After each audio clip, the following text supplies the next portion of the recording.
Today in Getting Real with the Housewives, Teddi Mellencamp opens up about her new man as she has a new outlook on life. Plus, Teresa Giudice shuts down an interview while Dolores gives a health update. Brenn Whitfield talks more about her housewives' departure, and Sonia was allegedly banned from SoulCycle. We've got that plus so much more in today's Getting Real with the Housewives.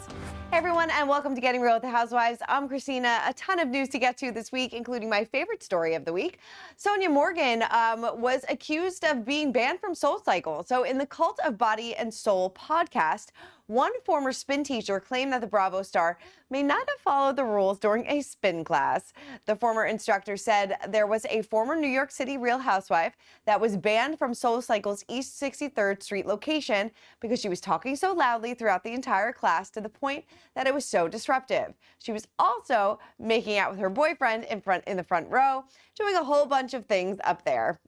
I love this. While the unnamed teacher didn't say when the alleged incident occurred, the former instructor claimed a studio manager got involved in an attempt to keep the peace. The instructor said the studio manager was like, "Hi, it wasn't an initial ban. They were just to really establish the rules if you're in the front row. We really want you following along with the class. We try not to have people talking." This former New York City Real Housewife starts grilling the manager, ripping into her, pulls the whole "do you know who I am" situation, and the manager ended up calling corporate, and that woman ended up being banned. Well, a lot of people in the comments before it came out that it was Sonia, we're naming that it was definitely Sonia because we know that Sonia has done the "do you know who I am" bit before, but this is typical Sonia. I mean, where was Andy in the camera when this happened? Gotta love it.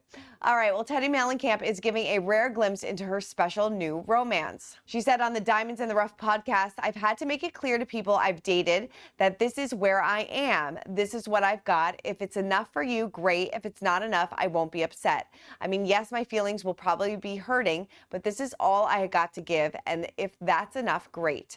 The former Real Housewives of Beverly Hills star confirmed that she's still dating the same guy, and while she has yet to reveal his name, she was photographed with her rumored boyfriend earlier this month. She said, "I haven't had to say any of those things, but he is really sweet and kind. He came and picked us up this week from the show, and he could tell that I was down. He sat and watched like 1 million hours of horse show rounds. He's just a good guy. I know I deserve it, and it's really nice." As we know, back in November, Teddi and her husband Edwin split after 13 years of marriage. They share 3 kids. It seems like she's just really happy, and she has like this brand new outlook on life after she's been following her stage 4 cancer diagnosis. And I think that her friends are noticing it as well, especially Erika Jayne. Erika said on the same podcast, she said, I think that you've softened your edges, and I see you being very caring, and I gave some great examples of how you were supportive of me during this time, this really hard time in your life." And I said, "I think that Teddi has uncovered a new level of empathy." Teddi went on to say that one of the weird things about her life now is that she gives hugs. As for the reason why, she said, "I felt what it feels like to maybe never have another hug again." She agreed that she has been showing a softer side of herself since her health battle began nearly 3 years ago. She said, "You've grown so much during this period, and it's really beautiful to watch." Erika said this later in the conversation. I'm sure something like this that rattles you in so many different ways definitely changes your whole outlook on life. And it's nice that she's been a little bit more empathetic. And, you know, I'm sure a lot of people are welcoming a Teddi hug now and then. So glad that she's in better spirits, glad that she's dating and doing things for herself during this really hard time. All right, well, Teresa Giudice abruptly shut down a TV interview with Chicago's WGN Morning News on June 20th after being asked about her past tax problems. Teresa said, "Let's just hang up," before cutting off the discussion. Now, the New Jersey OG was seemingly unprepared to talk about her and ex-husband Joe Giudice pleading guilty to 41 counts of fraud back in 2014. Well, in March, Us Weekly obtained court documents indicating that Teresa and her current husband, Louis, are facing approximately $3 million in tax liens. The government issues tax liens against a person's property when there's a failure to pay a tax debt. Now, WGN's Larry Potash brought up Teresa's legal troubles by asking why a family doesn't pay their taxes for years, seemingly in reference to that infraction that started back in 2014.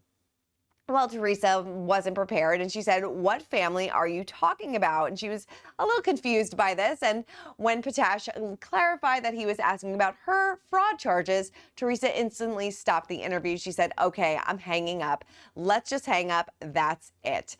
Now, Teresa was only marginally more forthcoming when asked if she would be returning to The Real Housewives of New Jersey following a lengthy production pause. Well, she said, "I hope I'm the OG. Yes, we'll see what happens. You have to ask Bravo for that."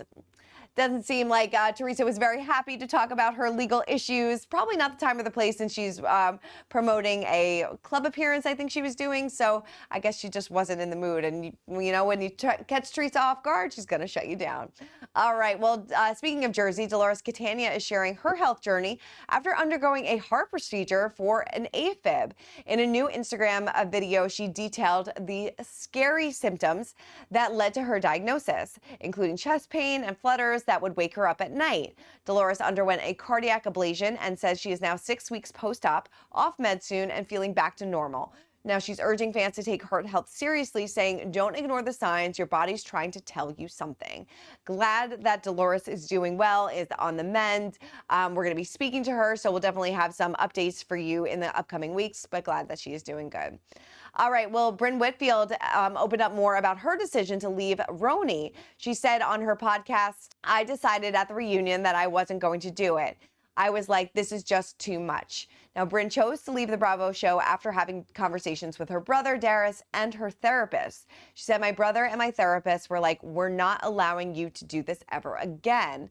Now, as we know, her departure came after a season full of ups and downs, culminating in this huge blow up with her co-star RHOBH. It was a rough reunion for her as well.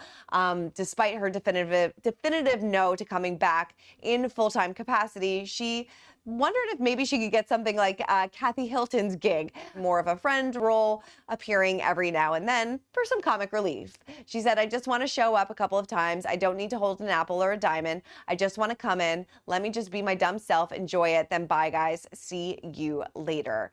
Earlier this month, Brenn officially announced her exit via social media and explained on her podcast that her post wasn't planned beforehand. She actually said, "I knew I just wasn't going to do it. I was hoping that they would either fire me, or I was hoping that they would cancel the show, or they would be like, 'Hey, we're done casting. We signed everyone. Sorry, Brenn. Thank you so much.'" Well, we still don't really know what is going on with RHONJ. There has been some casting. We're not going to see any RHONJ this year, so we don't really know who from the cast is coming back, if any of the OGs are coming back. So everything is kind of up in the air. So we'll have to wait and see what happens. But as of right now, Brenn is not coming back in a full-time capacity. All right, well, that is it for this week's episode of Getting Real with the Housewives. Keep commenting, keep subscribing, and I'll see you next week.